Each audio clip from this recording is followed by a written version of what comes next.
Sublime magnificence.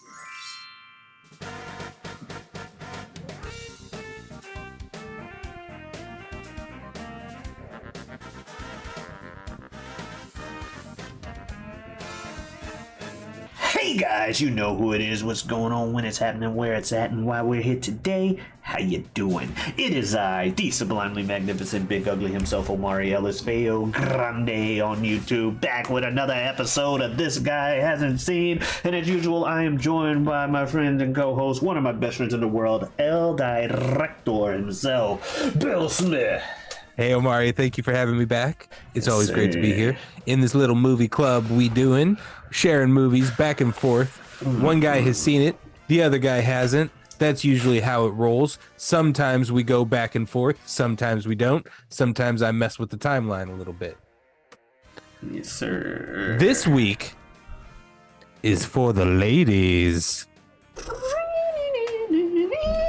I chose this film because we always need us being two males, we always need some extra push to have some female representation on the show, and this is a film that if you are a female that I personally knew, you have made references to loving this film at some point in your childhood or teenage years or something like that. This is a film for the females of our generation, absolutely. This week we are watching The Craft from 1996, rated R. A newcomer to a Catholic prep high school falls in with a trio of outcast teenage girls who practice witchcraft, and they all soon conjure up various spells and curses against those who anger them. It is directed and written by Andrew Fleming, and it stars Robin Tooney, Faruka Balk, Nev Campbell, and a bunch of other people you know from the 90s. Omari, other than not being female, but you did grow up with two sisters. Why? Did you know this movie existed? I did not, or if I did, this is one of the movies that if my sisters did watch this, it was one of the ones that I was unaware of. I had not really known that much about it. I did get scared when I was like looking to see, what sites I could watch this on. Eventually did it on Amazon Prime, but which sites I could watch it on, it had little screenshots, and they showed Faruka. And I was like, oh shit, I might have seen this movie. And I got scared. But no, she was just in a lot of movies, i.e. like The Water Boy and stuff like that. And she usually had that kind of aesthetic going. So yeah, that's probably what I got it confused with. That said, and that's not to say I haven't seen other 90s chick flicks or quote unquote chick flicks. Your Cluelesses, your Bring It Ons and the shit. But yeah, I just missed this one, and probably hearing about it younger, hearing it was about witches and witchcraft wouldn't have really made me watch it anymore. Yeah. Well, what were you anticipating? We are watching this in spooky season. We're doing a whole month of Halloween horror adjacent films. This is going to be on the lighter side. Because this is a little bit more my horror aesthetic, which is not very horror-y.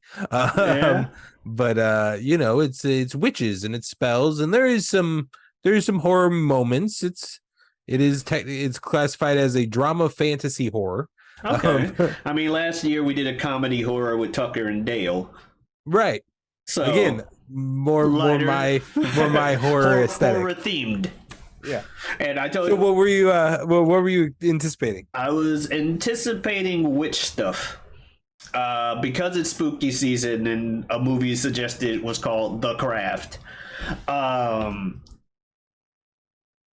Some of my expectations came into play real during like my initial going into the film, because I was just like, I tried not to read the synopses, but it was also just, okay, this is high schoolers in the early 2000s, or sorry, in the 90s, and it's a witch movie.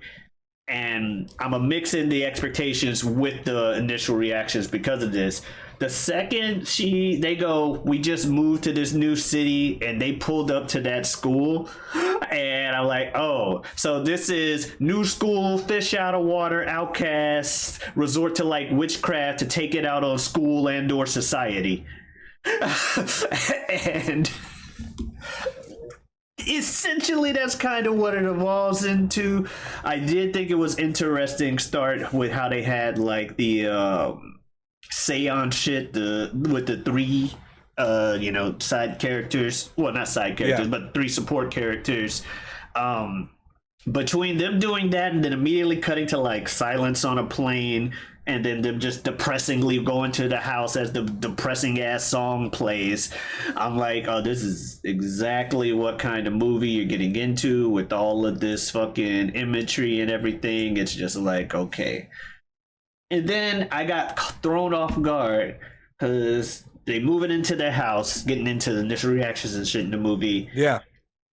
They get into the house and parents going upstairs, and then there's this random nigga with a snake just shows up. I got a snake for you. Like, what the fuck? So now I'm like, is this gonna be more on the comedy side? Because this motherfucker is coming in here with a goddamn, like, what is his deal? Yeah. And I thought it's scary. It is scary. It's odd. Yeah, it's odd. It's alarming. But her reaction, yeah, she is a lot. She really is a lot. Freaked out. And she's only been on screen for a few minutes, but I have to talk about the fact that I cannot stop staring at this bitch's hair. You're right. I cannot stop. There's something about it, right? It's because it's a wig. Okay. Yes. Yes. I can't not stare at it. I'm sorry. You don't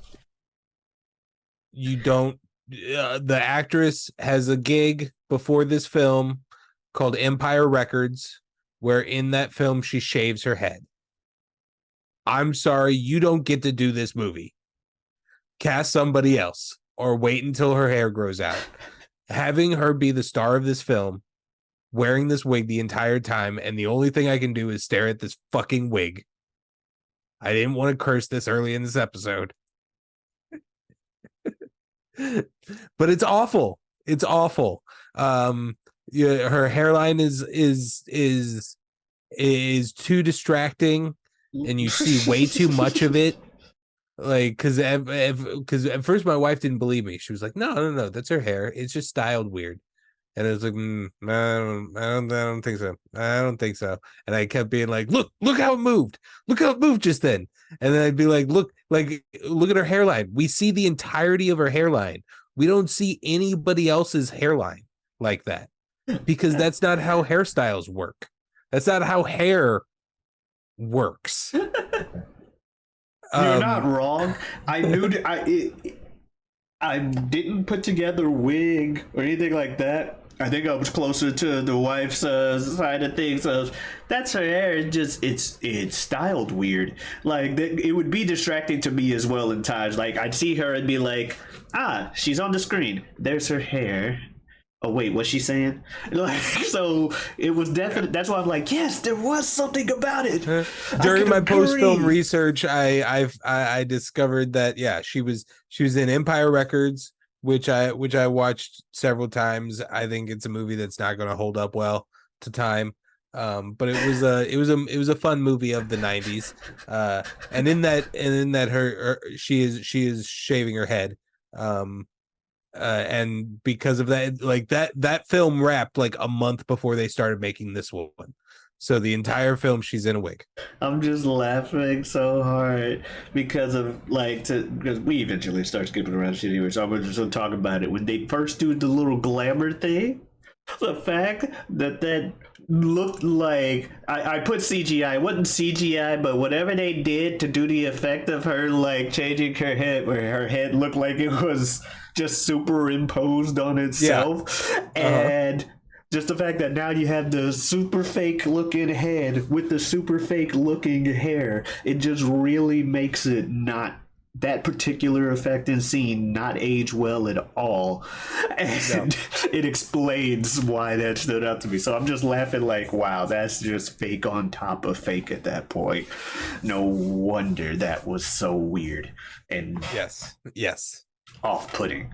But yeah, she goes to school, does the new school thing. Yeah, you got your stereotypical douchebag group. I did like the line, "Oh, scary bitch alert" or whatever when the chicks came, like, "Scary bitch alert."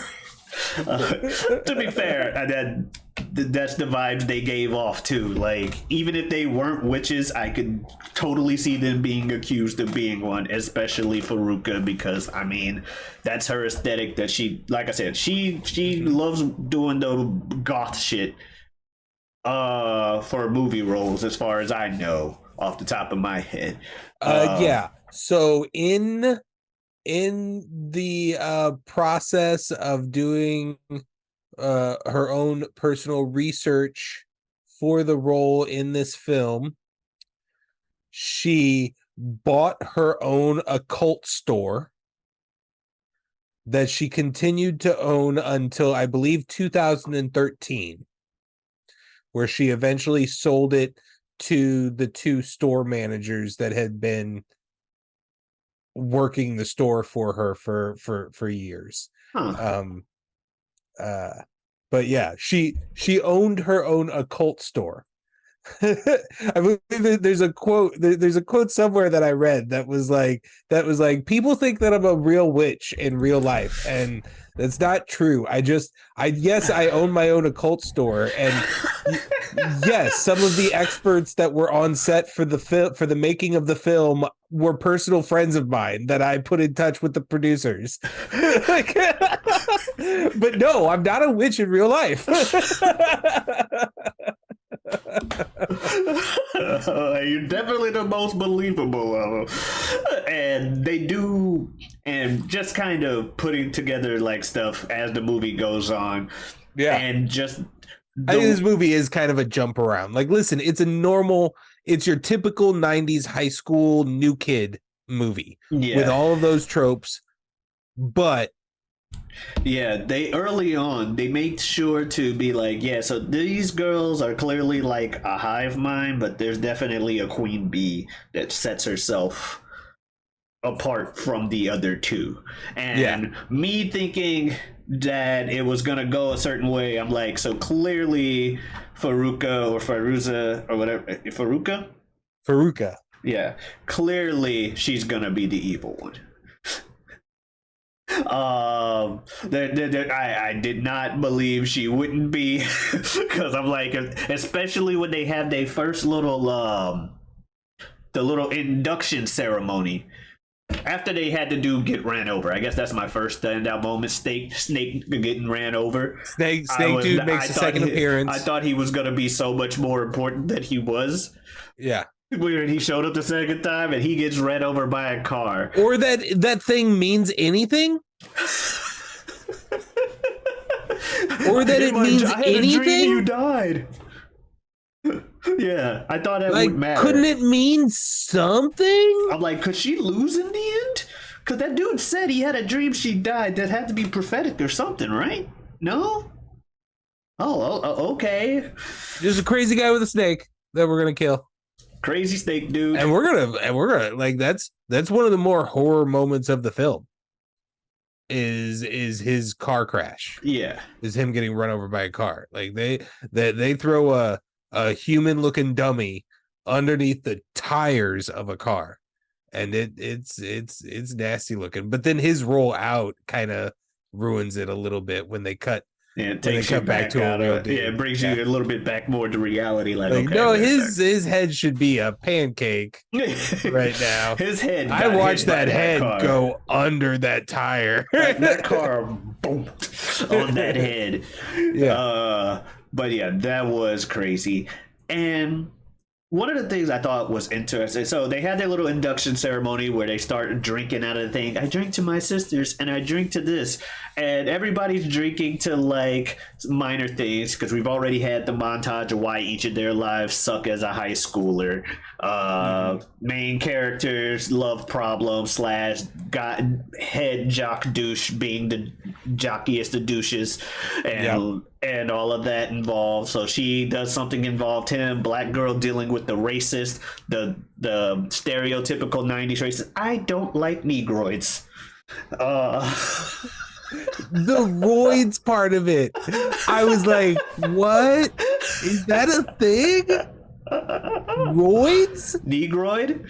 I'm not gonna say the full word. No, but yeah, I remember CSI. The first time I heard that term was on CSI of all things, when they're identifying a body and trying to guess like the race of the like skeleton. Oh, the eye suggests this, but the upper lip suggests Negroid.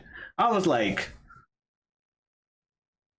oh, that's just on regular CBS. Like, is that a term? Is that is that a scientific term? I have no idea, but I'm like, what the fuck? I don't like it. It doesn't feel right. Right? And Marsha Brady doesn't say it nicely. She's like, do you know why I'm being rude to you? Because I don't like Negroids. I'm like, what the Bitch. I'm like, okay, old girl Bonnie with the scars, her life was sucking because of those, and she had a good moment in the thing where she's like praying like, Lord Manon, take my scars and stuff. I liked her acting in that scene. I'm like, poor Bonnie with the take my scars shit. And Faruka's got, trailer park issues. All the stereotypical, got a lot of issues. All the stereotypical things you attach to people who live in a trailer park. She's got that going on, and so she hates her life because even when she goes home from school, it's terrible. Yeah.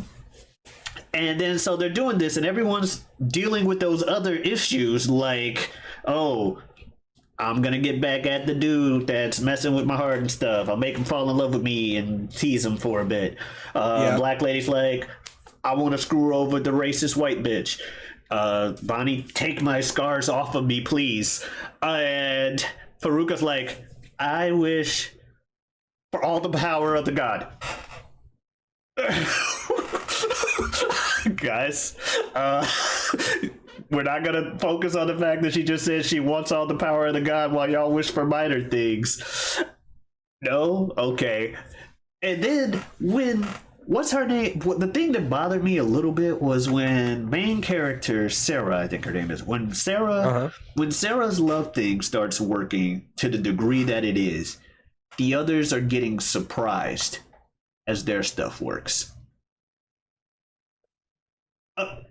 After having the conversation that they felt that they willed that man to be run over by the car. So they're having like little hints that magic is really real, including her thing going on, and then they're still surprised when black girl gets white girl to get her head hurt when she's like, I hope you hit your head on a board, and then all of a sudden scarring and her hair falls out. It's like, okay, so clearly all of these are gonna work. Bonnie's scars go away.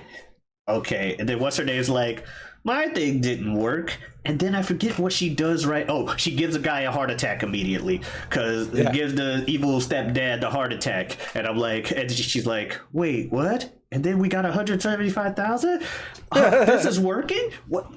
Everything else worked. Why didn't you think that worked? Also, guys, she heart attacked a man. Probably a red flag. And then they decide we want to go bigger. We want to invoke. At this point, they the three supporting witches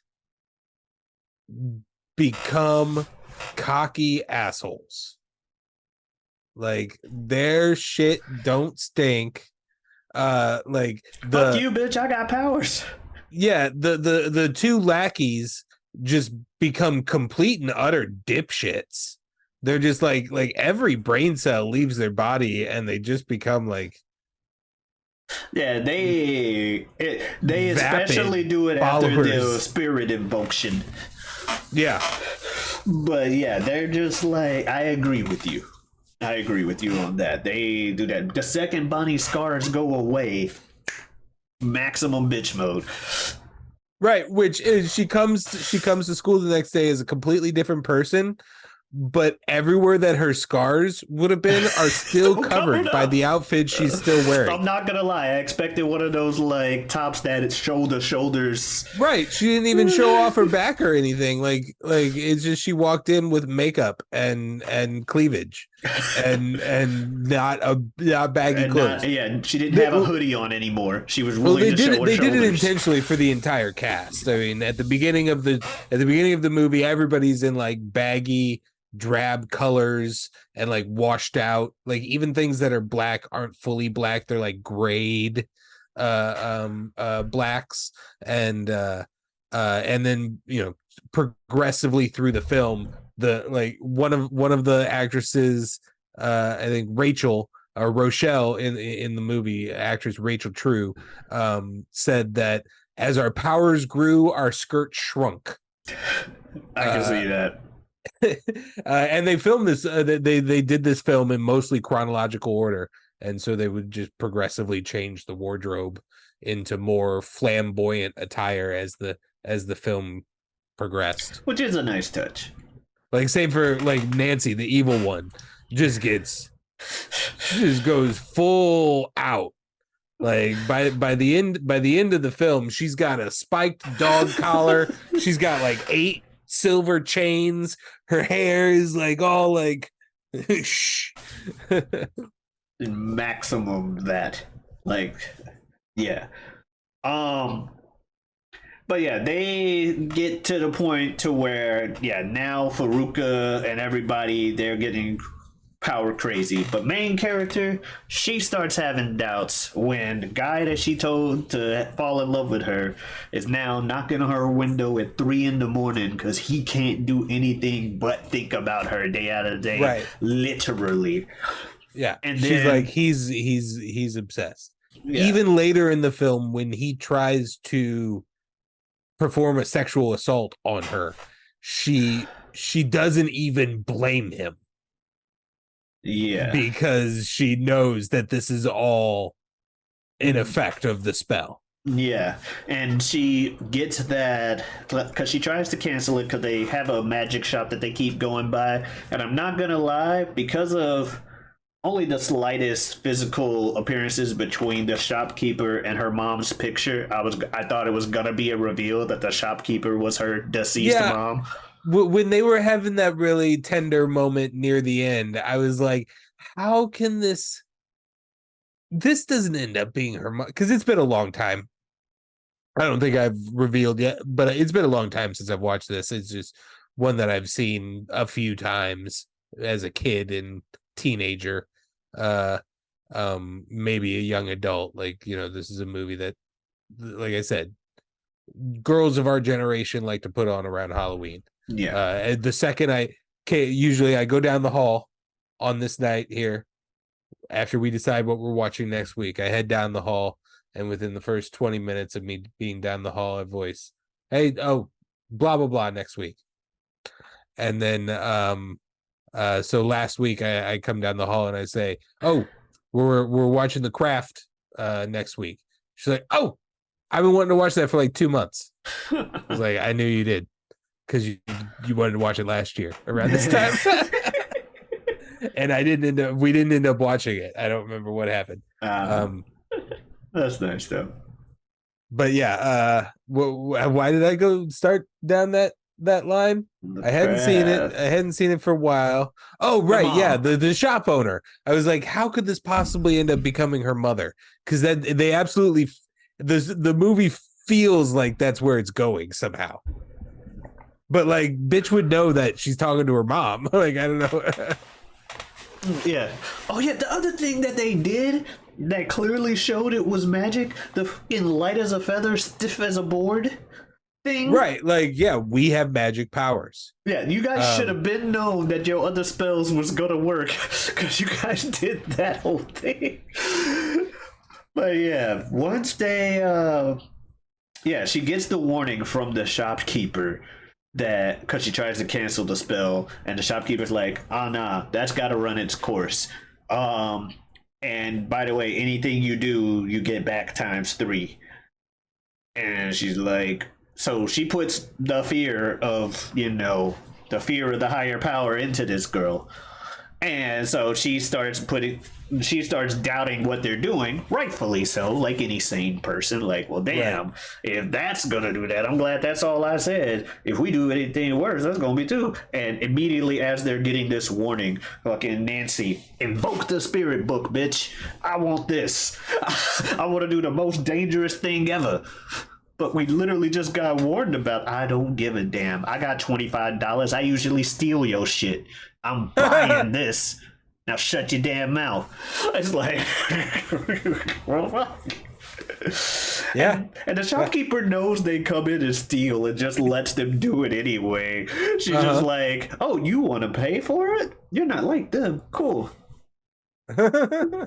It's still, but yeah, she invokes that spirit. And again, if Some you beach ritual. And again, if you didn't already know that Nancy was actually in this for number one, or set herself apart from everybody because of her first wish of wishing for all the power of their deity, the second time she starts the incantation with "Hear me," and they're like, and they have to remind her to say "us."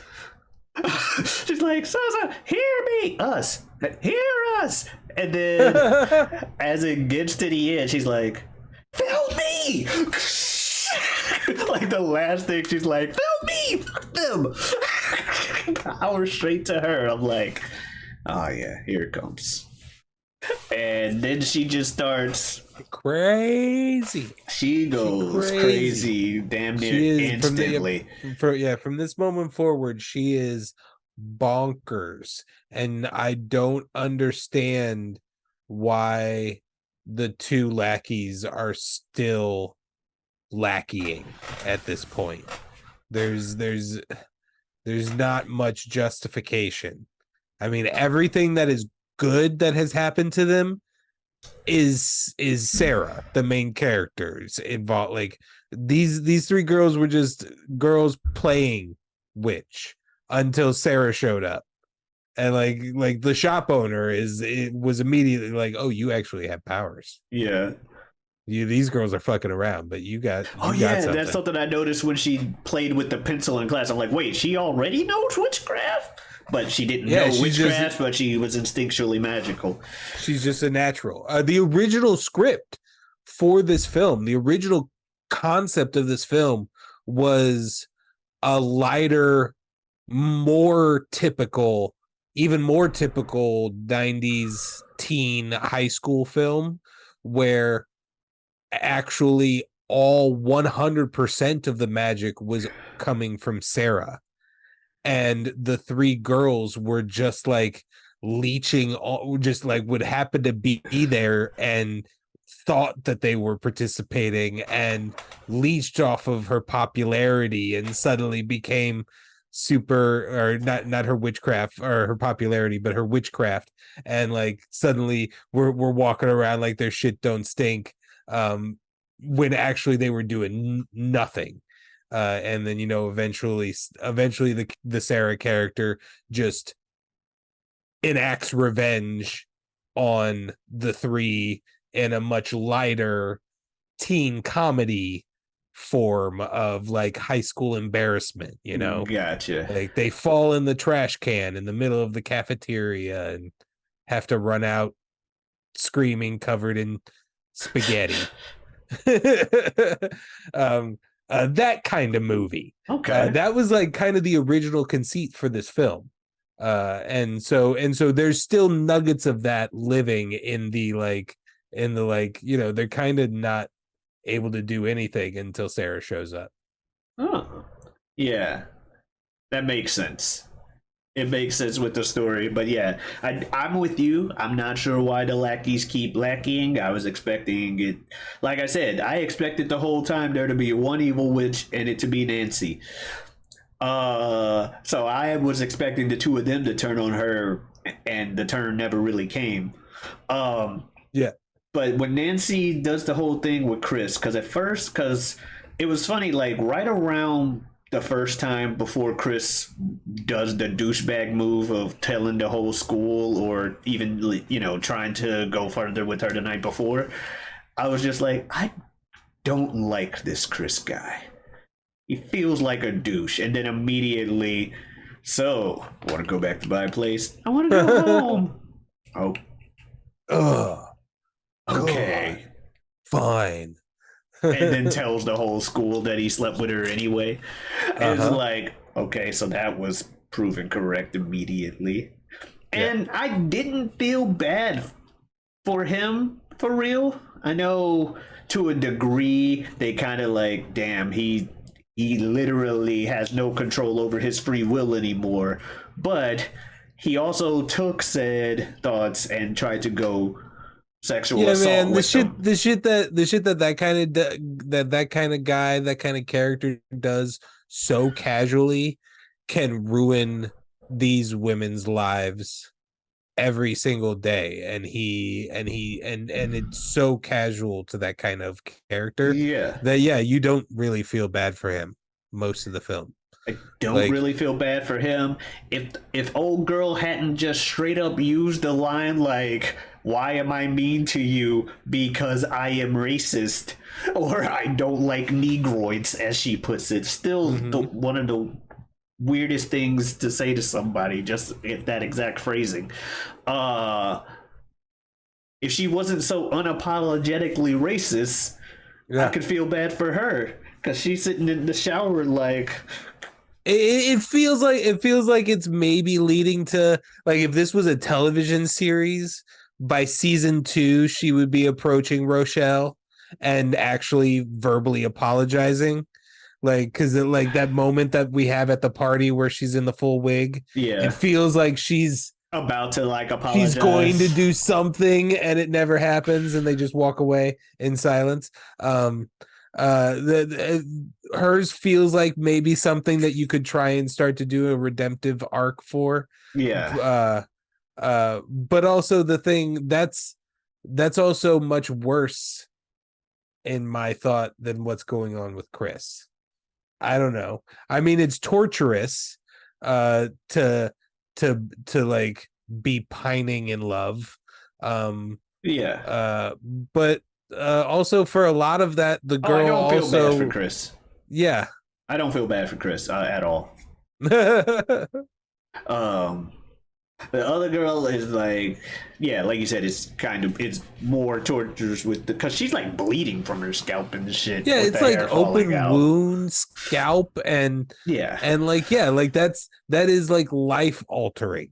Like Chris still gets to walk around high school as the cool jock who also just happens to want to solely date one girl.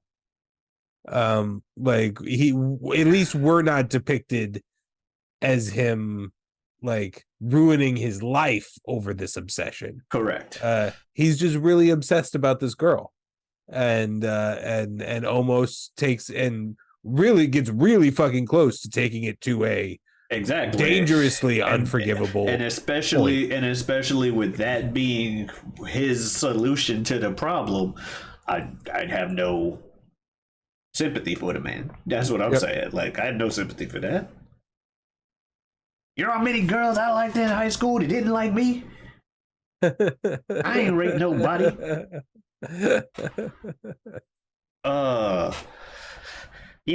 So moving on. So Nancy hears about shortly after that they do the red light thing. And that's when I'm talking about how these lackeys have just become complete and utter like dipshit airheads. Just they are 100% just following following Nancy, and because they are playing it as if they are drunk or high, and the movie isn't depicting either of those things. Maybe There's that's cigarette smoke. yeah, Unless but them like cigarettes like that they are are obvious. they are playing like fucking drunk or blissfully high Yeah, on some kind of They are narcotic. not sober. They're high and drunk on power. Absolute power corrupts absolutely. Mm-hmm. Which is why Nancy's the craziest bitch of them all. And she's sitting here turning the lights green instead of being red. Or no, I don't even think she's turning the lights. I think she's just taking a chance. Yeah. And it just keeps happening to change when she's doing it. And then finally one doesn't and they damn near die.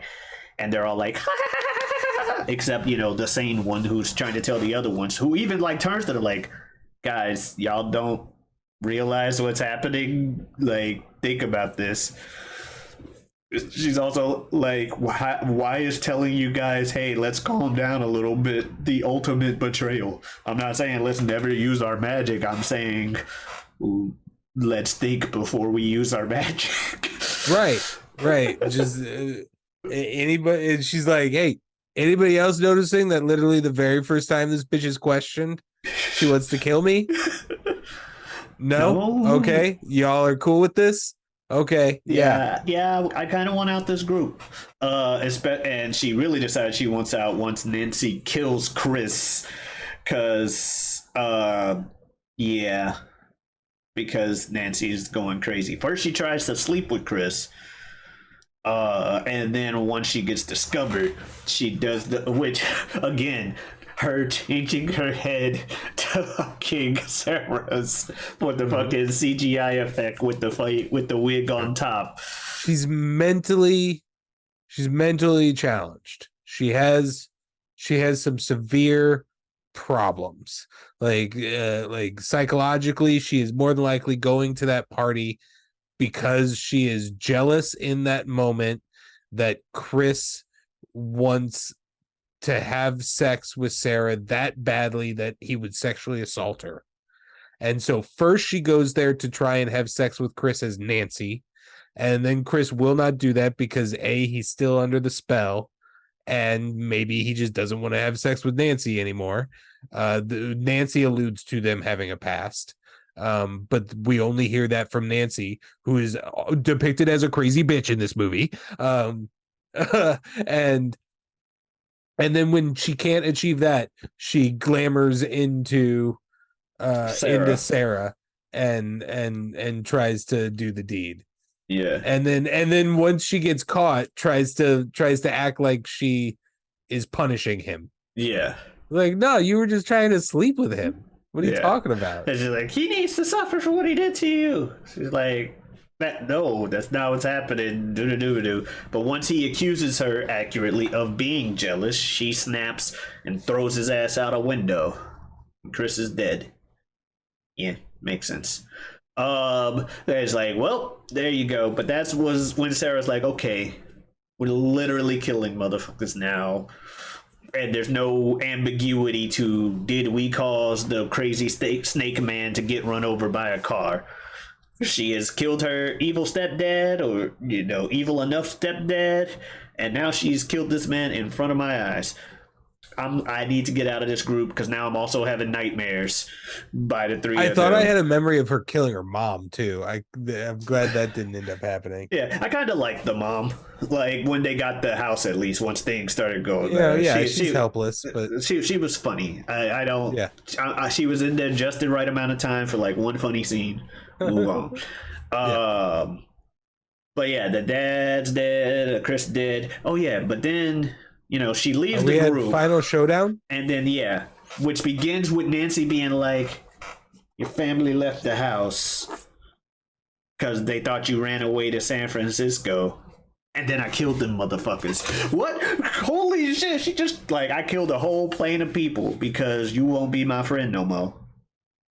And it's like, what the fuck is going on?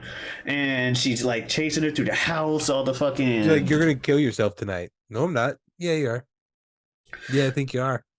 And it's just And the fucking lackeys are floating right behind her. They're loving it. They're giggling. They're having the best time. She's so pathetic. Look at her wrist getting slit.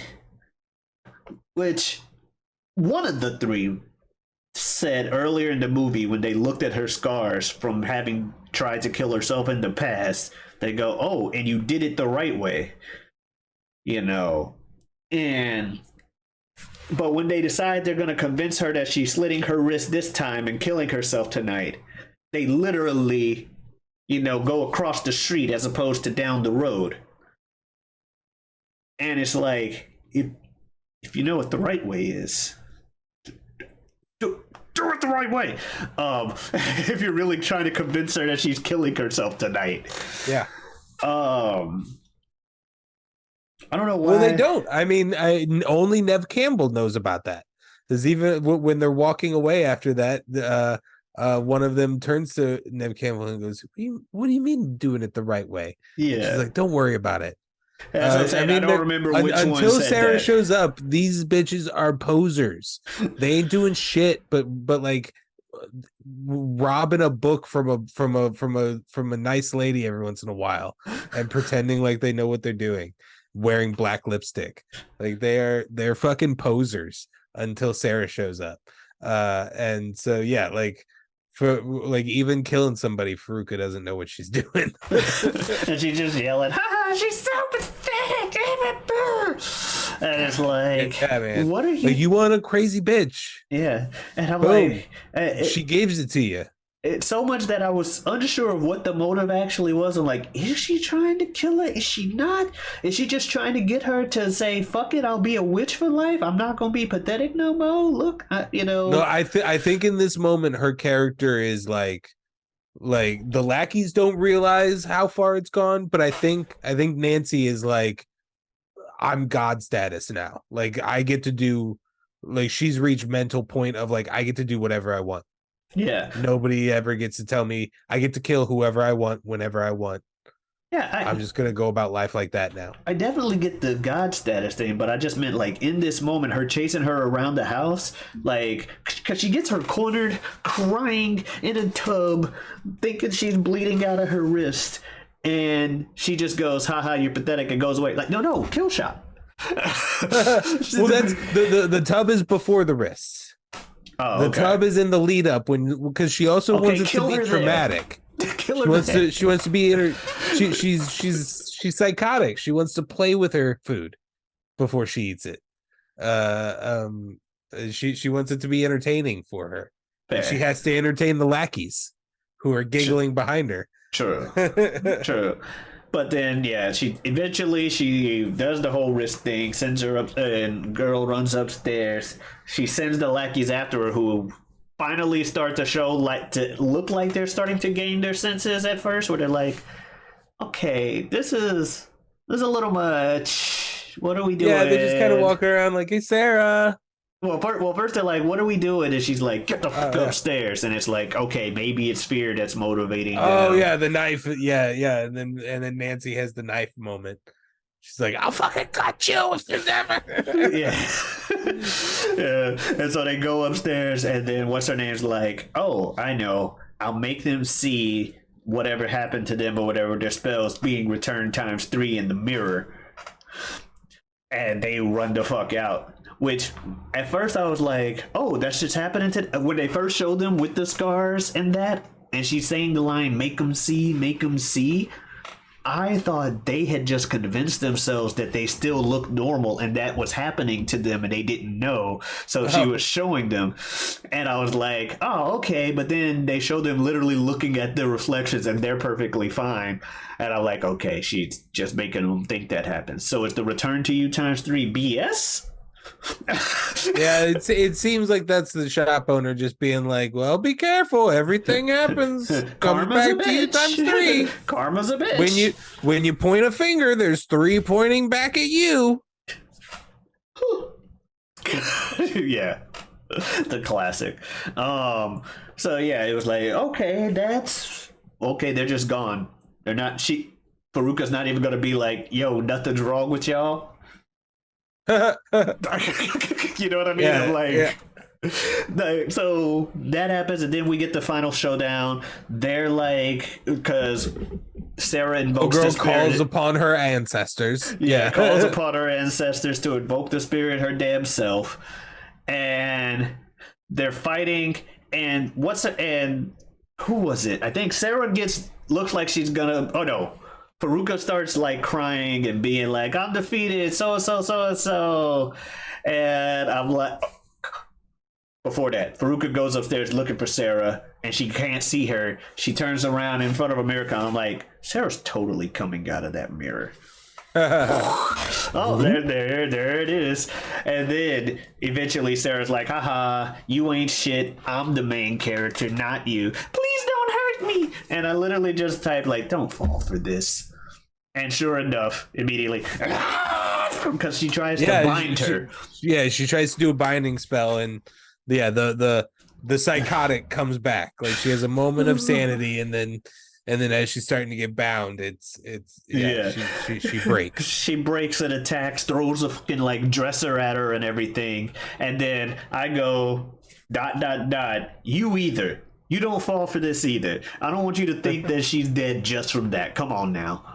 And to her credit, she doesn't. She sees like the close and she literally just goes like, Jackie. And then she's like, I'm gonna stab it.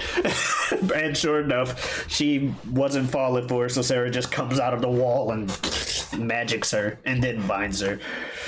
And it's just like, we go a little bit further to like the ending. The girls come up and they don't have magic left in either. She bound all them motherfuckers. God. Fuck these bitches. Fuck these bitches. Should we be friends? My God, yeah. You want a chance? Yeah, they from come time back and they're like, hey, we don't have powers anymore. And by the way, we're sorry. We didn't mean to kill you. We didn't mean to do what we did. You mean try to kill me? Yeah, that. Also, the whole thing about killing your whole family and the whole plane's worth of people, that was just obviously a prank. That was a prank. Come on, right? We're cool, right? We don't have powers anymore. Do you have powers? Because we could totally hang out if you have powers. Never mind. She probably doesn't have powers anyway. Fucking lightning bolt onto your face, bitch. It's like, oh, I got powers. I got all the powers of Manon. This is the second time I've heard Manon, I feel, in my life. Yeah. And both times were this year. There's a character in Street Fighter 6 named Manon. She's like a ballet judo fighter. Anyway, but yeah, she's like, nah, I got powers. Y'all stay the fuck away from me, bitches. I'm the main character, not you. Mm-hmm. Look at my terrible wig. Look at my terrible wig. What'd you think of the craft, Omari? It was okay. It was fun. I probably will not be watching it a lot, at least not anytime soon. Probably as my life goes on, I'll end up being wrapped up watching it every year as well. But for now, that's not the case. That said, I liked some of the performances in the movie. Like, I liked Bonnie during like her acting moments where she needed to be like, oh, I'm sad and I got these scars and the trauma and all that shit. I liked her depiction. Faruka, as we've mentioned, clearly made for the role. That's just A1 casting there. Some of the acting in the movie was a little rough around the edges overall, but 90s, these women all were like younger in their careers, and I know they all got more refined as they continued. So it is what it is. It didn't take away from the movie. It was just like, oh, that line could have been done different or something like that. I'm glad Chris got what was coming to him. Yeah. Marsha Brady, yeah. And yeah, I don't really have a lot of complaints except No. Anything I really said that would detract was that it was a little predictable, but I've now in my 30s and have seen a lot more movies, so that becomes easier and easier. Not to take away from anybody. I'm saying it's not a detractive point. It could just be I'm paying too much attention to shit. Yeah, you? This movie is overrated. It's not that good. I am probably not going to watch it again for a long time in my life. It'll be one that folks can watch on their own time. I don't need to participate in that one. The wig is terrible. The wig is fact horrible. that it's the main character, I that hate is it. a very good point. I can't not focus on it. I do agree with you that the best parts of this film are going to be Nev Campbell and Faruqa Balk. And ugh. Yeah. If we're gonna do sound reviews, mine is gonna be ooh. Ooh. Yeah. What are we watching next week, Omari? Next week. All right, so I don't watch a lot of horror, but I do remember something from early in college. We're going to keep Spooky Month going, and we're going to go into some violent territory, or hostile, but spelled Hostel territory. We're watching Hostel next week. Yeah, and if you want to see other stuff, go ahead and watch this channel. Spooky Week technically started last week on accident with it wasn't on accident, it was totally intentional. With Suicide Club. I don't know why I thought that'd be anything other than a horror movie, but you can catch that on this channel. You can, as well as other movies that we watch. You can also find me elsewhere on YouTube, on the You can find last year's Spooky Month as well. This is our second Spooky Month. It is. So there's a whole month's worth of stuff with that from last year. Check it out. I also have another show on YouTube elsewhere called Whatever We Want. It's the Whatever We Want podcast. I do it with a good friend of mine, a good friend of the show, Super Jazz. Super Jazz. Thank you very much. As nature intended. We do that every week, every Wednesday. We also, yeah, it's back on track now. I didn't say anything. Yeah, and I also have a Twitter and Twitch at Giotavi. That is Giotavi. Come on in, stop on by. You got anything you want to say to the folks? No. Well, we've got a sports show on this channel that's been going for a few weeks, and people should pop over and check it out because it's pretty cool. If you don't watch sports, this is the sports show for you. We're just going to talk about 3 little topics each week and get you primed for your week's worth of random work banter. That's right. It's called You Don't Watch Sports. Right here on Fail Grande YouTube. All right. Well, everybody, thank you very much for watching. We'll see you next week with Hostel. Adios.